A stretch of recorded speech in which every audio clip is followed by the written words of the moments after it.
আসসালামু আলাইকুম। কি অবস্থা সবার? আমরা আছি আলহামদুলিল্লাহ ভালো। আপনারা কেমন আছেন?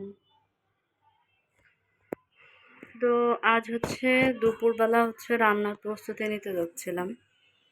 তো এইখানে রান্না করব আজকে পাঙ্গাস মাছ, চিংড়ি মাছ আর মৌরলা মাছ। তো মৌরলা মাছ দিয়ে আলু দিয়ে টমেটো দিয়ে চচ্চড়ি করব। আর চিংড়ি মাছ দিয়ে এখানে আছে মিষ্টি কুমড়া রান্না করব। আর এখানে পেঁয়াজ মরিচ কেটে নিয়েছি। মশলাটা ব্লেন্ডারে কড়াই আছে। আর এখানে পুঁই শাক দিয়ে পাঙাশ মাছ দিয়ে রান্না করব।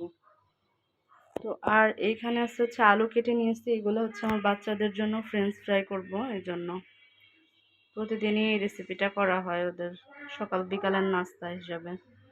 যখনই মন চায় তখনই বলে আম্মু ফ্রেঞ্চ ফ্রাই খাবো। তো আলু কেটে এভাবে ঝটপট একটু করে দেই, সস দিয়ে পরিবেশন করে।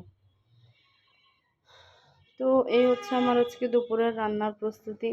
তো ভিডিওটা কেমন লাগলো লাইক কমেন্ট করে জানাবেন। আর আমার চ্যানেলটা একটু বেশি বেশি সাবস্ক্রাইব করে দেবেন। তো ভালো থাকবেন, সুস্থ থাকবেন। আজ এই পর্যন্তই। আল্লাহ হাফিজ।